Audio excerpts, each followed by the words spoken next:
Ixi! Tu já competiu? Já. Pô, me conta aí, velho. Tá, beleza, eu vou contar.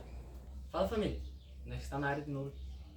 Levando em consideração o último vídeo, que foi sobre competição, preparação para campeonato, eu vim aqui contar pra vocês o meu primeiro campeonato na faixa laranja. Aquele dia foi uma loucura. Mas cá estou eu pra contar essa história pra vocês. Devo confessar que eu nem ia competir. Eu tava sem dinheiro pra pagar a inscrição. Mas de última hora eu consegui arrumar dinheiro pra pagar. Só pra ir lutar. E eu só tinha competido uma vez, na faixa branca. E na faixa branca eu tinha competido na categoria de 65 quilos. Meio pesado, pra infanto juvenil.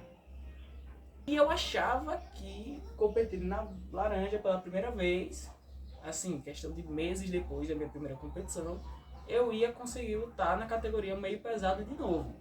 Aí eu inventei de cortar peso. Meu Senhor Jesus Cristo. Cauê, o que foi que aconteceu? Tá muito magro, cara. Tô cortando peso, cara. Eu tô sem comer desde ontem. Tá, beleza, mas você tá cortando peso pra lutar o campeonato estadual de jiu-jitsu ou pra posar no Mister Olímpio? E o corte de peso deu certo pra outra pessoa, porque eu subi de categoria. E essa competição foi a competição sergipana. E as primeiras etapas foram dentro de um shopping. Eu lembro como se fosse ontem.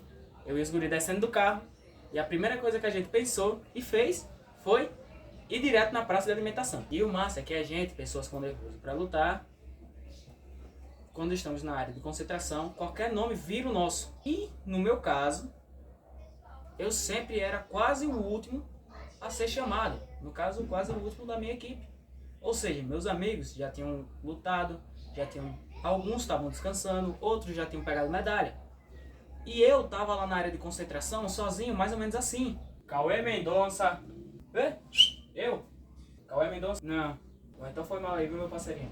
Fica que já me chama. Zé Roberto. Eu?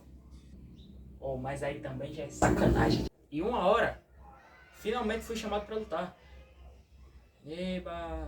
Surpreendentemente, na primeira luta eu tava ganhando. De 10-0 nos pontos. Aí eu fui tentar aumentar minha vantagem, dando um double leg. Aí o cara foi lá e encaixou uma guilhotina. Resultado, ele foi desclassificado. E eu só pensava, graças a Deus, porque eu não aguentava mais. Aqueles que não sabem, e meus amigos que já viajaram comigo, já competiram comigo, que não sabem, eu vou ficar extremamente chateado se vocês não souberem. Eu enjoo em viagem, então eu tomo remédio, normalmente um Dramin, seja em gota ou em comprimido, para viajar. E nesse dia, eu fui virado. Ou seja, eu já estava com sono. Eu tomei o remédio para não vomitar na viagem e fiquei pior. Ou seja, eu estava muito grogue. E eu lutei e quando eu saí da luta eu acabei passando mal. Só que assim que eu saí, meu professor já chegou. Bora. E já me colocou para lutar a luta da final, que ia ser contra um parceiro meu de treino. E a luta da final foi como esperado. Uma hora meu parceiro me batia, outra hora eu apanhava. E eu perdi de uma forma um pouco inusitada, um joelho na barriga, fazendo pressão. Feita pegada na gola, na perna, botou o joelho na barriga e puxou pra cima. E como eu já tava passando mal, fiquei com muito medo de vomitar. Principalmente porque o joelho tava no plexo.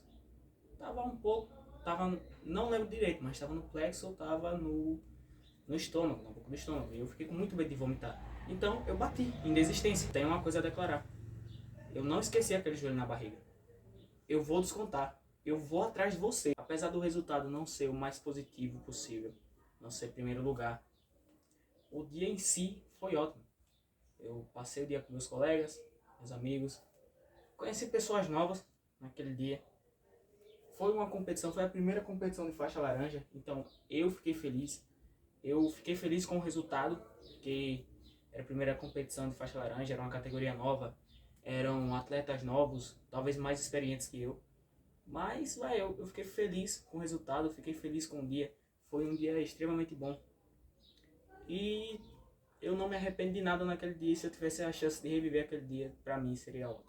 Meu colega perdeu R$ 200 naquele dia. Rapaz, agora o cara perder 200 conto num shopping é negócio de... O cara passar uns 3 meses em depressão aí, velho. Mas aí, se já aconteceu uma história tão louca quanto essa com vocês, conta aqui nos comentários, pô. Deixa o like aí. Se inscreve, me conta aqui embaixo. Valeu!